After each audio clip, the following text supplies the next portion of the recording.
Today we're talking about 7 evidence-based ways to reduce cholesterol. The first is fiber. Dietary fiber is a super easy way to reduce cholesterol. You can do it with supplementing or you can do it with your diet. If you're doing it with supplementing, one of the most common ways is with a product like psyllium husk. It is essentially a fiber powder that you can add to your food or add to drinks. It has its challenges. By itself it doesn't taste the best, it kind of tastes a bit like dirt, and it doesn't dissolve well into water. But it's easy enough to sprinkle into food and then you can't taste it. There are other alternative products like Benefiber, which is pretty tasteless, and you can add this to your food or to water and you won't even be able to tell it's there. Dietary fiber is shown to reduce cholesterol. Dietary fiber is good for gut health and is also good for but it is not all supplementing. Dietary fiber is also filling, and the foods that are typically high in dietary fiber are typically good for you and good for your cholesterol anyway. 15 milligrams of psyllium husk a day is as effective as increasing a cholesterol medication, and the studies show that 1 gram of fiber reduces LDL, bad stuff, by about 2.2 milligrams per deciliter. So that's an easy place to start. The second evidence-based way to manage high cholesterol is weight loss.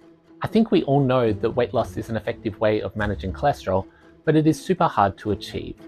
If you want to watch a video that I've already made about weight loss, it should appear here. The third evidence-based way of reducing our cholesterol is through low meat consumption. Why meat? I think the challenge is most animal products are actually quite high in bad fats, which increase our LDL. There are some options that are better than others, so swapping from beef and pork to something like chicken breast probably reduces the amount of fat in our diets.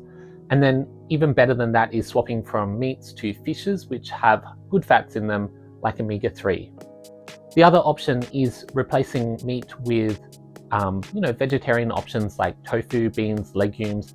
And this is, gives us a great source of protein and reduces our LDL and our cholesterol. The fourth way to reduce our cholesterol is through the Mediterranean diet. Now, the Mediterranean diet is a diet high in fish, lean meats, low-fat dairy, lots of fruit and veg, and then high-fiber carbohydrates. So really this is a whole bunch of different diet changes all rolled up into one, but it's got really great evidence of reducing our cholesterol. The other fantastic thing about the Mediterranean diet is there's great evidence to show that it actually just reduces all-cause cardiovascular death, which is huge. The fifth way of reducing our cholesterol is a low-carb diet. Now, I think this one is actually a bit controversial, because for some people, having a low-carb diet will significantly increase their LDL and bad cholesterol. But on average, a low-carb diet will help a lot of people lose weight, which in turn will help them reduce their cholesterol. Also, carbs tend to be converted by the liver into triglycerides, so if you have high triglycerides, this is a fantastic way of reducing your cholesterol. I think a low-carb diet is quite helpful for people with high triglycerides and impaired fasting glycemia or diabetes to both lose weight and manage some of their cholesterol. The sixth way to reduce cholesterol is to swap out bad fats with good fats. Now, this is probably one of the most common bits of advice that I give patients. Common bad fats would be animal products like, meat, some of the dairy, butter's pretty bad, and a lot of the processed foods have a lot of bad fats in them.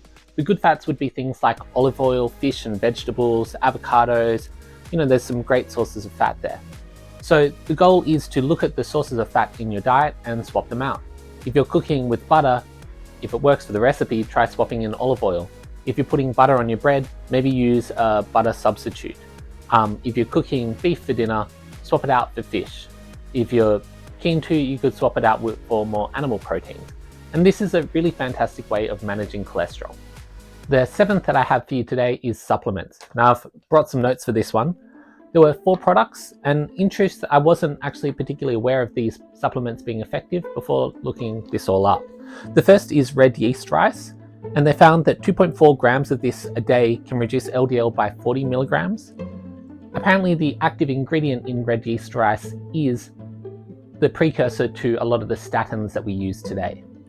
The second was berberine, which 1500 milligrams a day reduced LDL by 25 milligrams.